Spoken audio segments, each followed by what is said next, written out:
na wait lang sana kay mura magpasig mausap imong utok ba yatag na nako ning milyon. Or mayon si Lord nga kining yes right time na, matured na, good steward na ka, kasaligan na ka. Or mayon si Lord nga no kay probably mo'y mohimong hinungdan nimo na mas malayo ng kas Ginoo. Pero kanang tanan nga tubag sa Ginoo importante nga makasabot ka nga siya na ay purpose sa tanan. Kung pahulat pa ka, hulat na. Kung gitubag na sa Ginoo, kasaligan ka. Ingat po si Jesus, if you are trusted in the little things, you will be trusted in much. Importante lang, kung sa'yo na to, i-honor na to siya. Ang iyang ownership, kay iyaman yung tanan. So at least nga ma-establish ang atong kasing-kasing ya sa pagpangayo. Amen? Amen. So relasyon nato sa Ginoo nga klaro gyud nga relasyon nga matag usa nato no kita og ang Ginoo. Kita ra man gyud. Mo bitaw na si Jesus, you cannot judge or else you will be judged. Wa kita katungod mo judge sa tao. Ang importante lang ang tao nga yang kasing-kasing madidikit niya sa Ginoo, tuguti ang Ginoo nga sino trabaho para niya. Then maglakaw ta sa pagtuo. Yun po ng Bible, walk by faith, not by sight.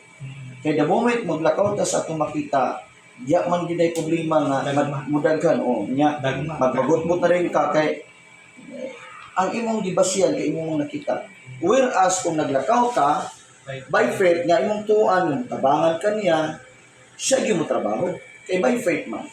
Mura bag si Abraham, yun ang Bible, misugot si Abraham without even knowing where he goes. Pero kaya nakasabot man siya, kadungog man sa stingog. So, muna yung advantage kung nakasabot ka sa Ginoo, nakaila ka niya. Nakasabot man sa stingog, kailan mo sa Ginoo, motor, nakaw siya, bahala asa padulong. Without knowing nga, di ay guided siya sa tanan niyang decision. Di ubanan yun sa Ginoo. Kung maglakaw, tas pagtuo, bisan sa atong mga sa atong transaction, negosyo, atong ididikit sa Ginoo. Lord, imo gyud ni. Lord, ubanay gyud mi ani. Lord, mag-una gyud ka ani. Meaning, matag decision, matag transaction, considering walay ato, wa po tayo mahimo, gawas kung naasya. So, muna yung lakaw sa pagtuo. I-acknowledge nato si Lord na siya'y mo provider, siya'y mo orchestrate sa tanan nga i-arrange niya aron nga mahimong successful tara na kung paningkamot. Amen? Ikadua, kining seek. Wow. So, ano to? Pagpangita. Unang-una, kung mangita ta, i-consider din nato nga naatay gitawag og determination. Kaya kung di pa nimo makita, kinalan ka nga consistent ka. Determinado ka. Sama na may example ni Jesus nga parables nga nakakalot siya og treasure on niya, siyempre yamang gi-consider niya di ba ni ako, gitabunan niya. Yun ang Bible. And then he sold everything he had. Ang alin sa iyang gibaligya niya yung property, yung gipalit na yan to. Katoy yung nakita na treasure. So meaning, honest siya. So, gi-spend niya ang tanan, gi-invest niya ang tanan, tungod o alang adto. So, kung anak taga-determinado sa atong ipangita, i-consider din nato yapon atong sakripisyo. Na atay gitawag patient. Amen? Perseverance, lahutan. Importante, determinado ta sa atong pagpangita. Kaya kung makaplagan na nimo, imo na yun na. Amen. So, ang atong kasing-kasing, atong unang-una, nag-focus ta sa atong magbubuhat. Ang atong, ngayon sa Bible, fix your eyes unto Jesus, the author and the finisher of faith. Seek man na. Among mata ba, nagtutok niya.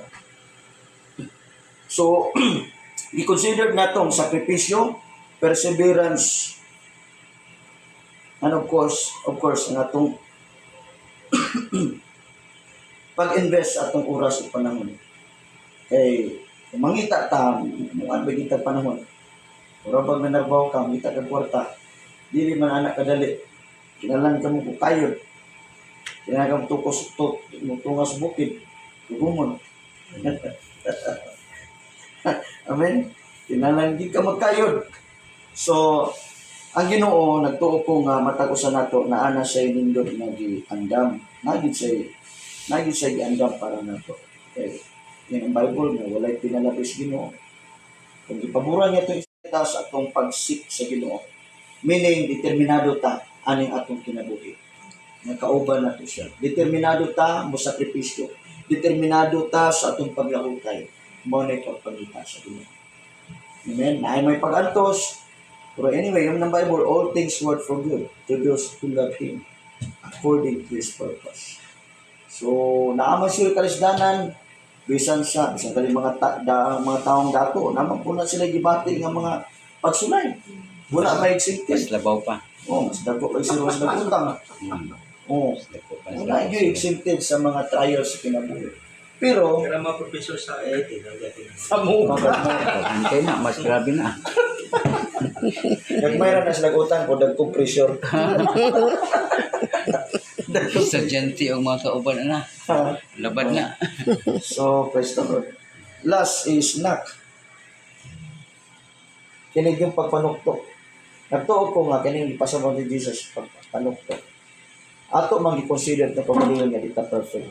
Sa Bible, yung ang Bible sa Revelation 3:20 na nanuktok siya sa puntahan sa atong kasing-kasing. Si bisan kinsang moabre, musulod siya o makigsalo. Nagtuo ko, nag-isgot niya about kinigitawag contrite spirit, manusulong na kasing-kasing. It talks about repentance. Kaya di man ta perfect, so naatay dealing acceptance nga Lord, masayot dito kung wala ka. So repentance nato sa atong daily life, sa una sa buhat o sa pulong. Kaya kung natay pangayo, natay dagang pangayo sa Ginoo, natay pangita sa Ginoo, nga wala tay kasi manusulong. Di gyapon ni matubag. Kay kaning pagpangayo, pagpangita, pagpanokto, mao ni tubag sa atong pagampo. True. Agree. Mao ni tubag sa atong pagampo. Ang atong ipangayo, dali ra ginayatag sa Ginoo, pero mosulod ta ani nga realm, kini nga dimension. So, di ta mo panoktok, amen. Amen. Kay ang guilt mo di ba pastor? Correct. Mo imuhang barrier Oh, sa correct. Ginoo. Di ka ma-challenge. So, ipagawas din ang guilt. Ang ito pa sa iyo. Oh, confession. Confession. So, abrihan man niya, meaning, kita may mo-abridge ng kasing-kasing. Kaya siya may nanuktok. So, meaning, diya ta mo dawat, Lord. Akong hatag akong kasing-kasing. Kung ikaw nga nang doktor, kung mabalik kawatan na ka. Cast all your cares upon Him because He cares for you. So, ana lang kasimple ang mensahe karon. Ito ko nga kitang tanang, tubagon kita sa Ginoo. Amen. Amen. So, at least na-establish itong personal nga relasyon sa Ginoo. Determinado tang mangita sa presensya sa Ginoo kay ang atong assurance presensya ra gid na. Where the Spirit of the Lord is, where the presence of the Lord is, there is freedom, there is joy, there is victory. So, dito mo dapat pangita. And then, ang atong kasing-kasing na mga itag mga kining, of course, sa pintas, mga itag, sa Ginoo, mga itag revelation kanunay. Lord, tagay kong wisdom. Free from guilt. Oh, hinluwi kong kasing-kasing.